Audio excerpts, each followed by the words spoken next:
Bonjour, vous êtes Bonjour. intervenu aujourd'hui dans le cadre des grands dossiers de la protection sociale dans une table ronde qui traitait du rôle des organismes de protection sociale et de sécurité sociale dans les politiques de solidarité. Quels ont été les messages clés que vous avez voulu faire passer durant votre intervention? Alors moi, je voulais vraiment insister sur les deux piliers de la solidarité dans l'assurance maladie, à savoir d'une part l'accès aux droits, et puis ensuite, quand on a le droit, l'accès aux soins. Donc sur l'accès aux droits, ce sont les dispositifs qui sont quand même assez connus de la couverture maladie universelle complémentaire, la CMUC, mais aussi ce qui est moins connu, l'aide à la complémentaire santé. Et puis sur le pilier accès aux soins, c'est tout ce que l'assurance maladie peut développer pour pouvoir permettre aux gens concrètement d'avoir un rendez-vous chez un médecin, de ne pas avoir de dépassement d'honoraires et d'être très correctement soigné. Donc si on regarde d'ailleurs les 2 dernières années, on voit que toutes les réformes qui ont impacté l'assurance maladie et que, donc, que nos collaborateurs ont dû mettre en œuvre ont vraiment ce vernis solidaire extrêmement poussé. Alors j'en citerai 3. Je citerai d'une part la mise en place de la PUMA, la protection universelle maladie, qui a complètement renversé la mécanique même de l'ouverture du droit, puisque la charge de la preuve a été inversée finalement. Je citerai également la mise en œuvre du tiers payant. Donc tiers payant, grande mesure, une des grandes mesures de la loi santé, et donc qui a nécessité de nous mettre en ordre de marche et finalement de changer presque de clients au sein de l'assurance maladie. On remboursait avant uniquement aux assurés, aujourd'hui on rembourse avec la mise en œuvre du tiers payant aux professionnels de santé.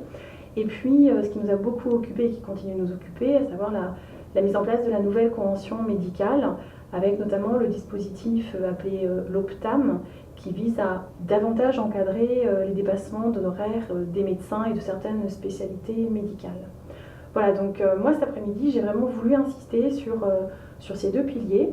Et puis, j'essaie aussi de montrer que on pouvait, et on avait dans l'assurance maladie, dans tous les organismes, on avait vraiment mis les moyens pour essayer de proposer aux bénéficiaires le bon droit, la bonne couverture pour pouvoir bénéficier des soins derrière. Donc on a été amené à énormément développer toutes les actions de promotion de la CMUC, mais également de l'aide à la complémentaire santé, ce qui n'est pas toujours facile, parce que l'aide à la complémentaire santé est un dispositif quand même compliqué, donc qui est difficile à expliquer, qui est difficile à comprendre pour l'assuré social.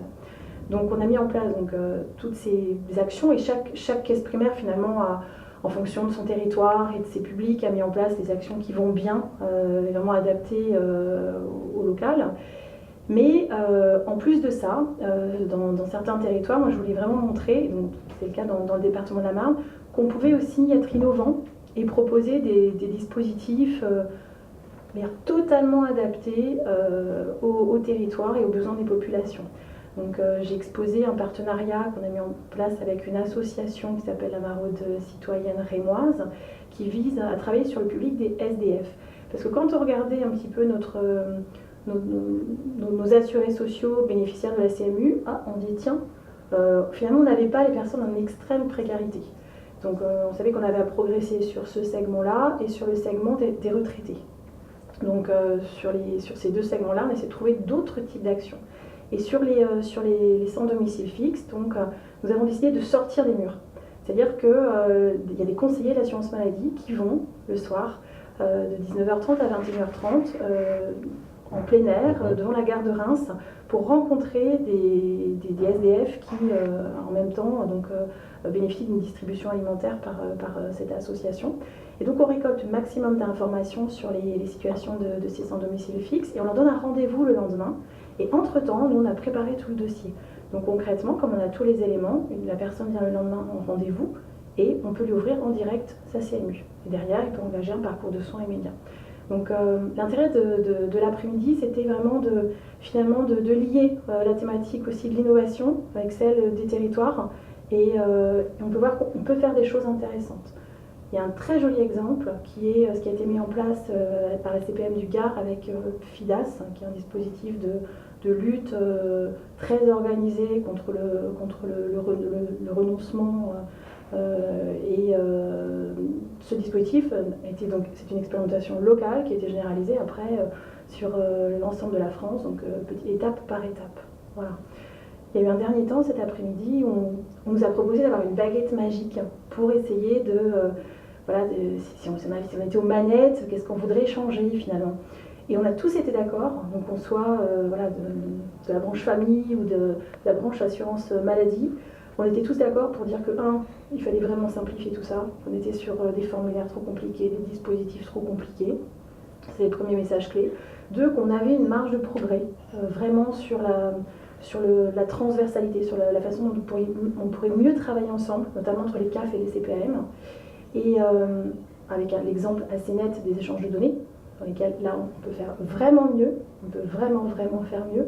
Il n'est pas normal aujourd'hui, en 2017, qu'on demande la même information à un bénéficiaire qui va à la CPAM et qui va à la CAF.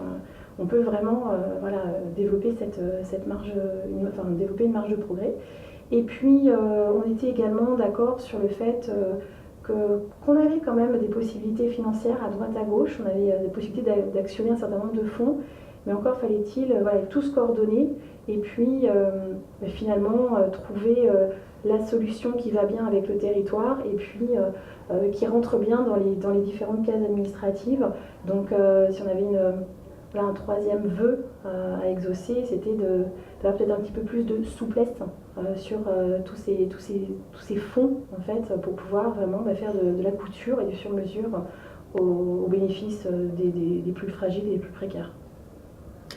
Madame Combas-Richard, je vous remercie. Je vous en prie.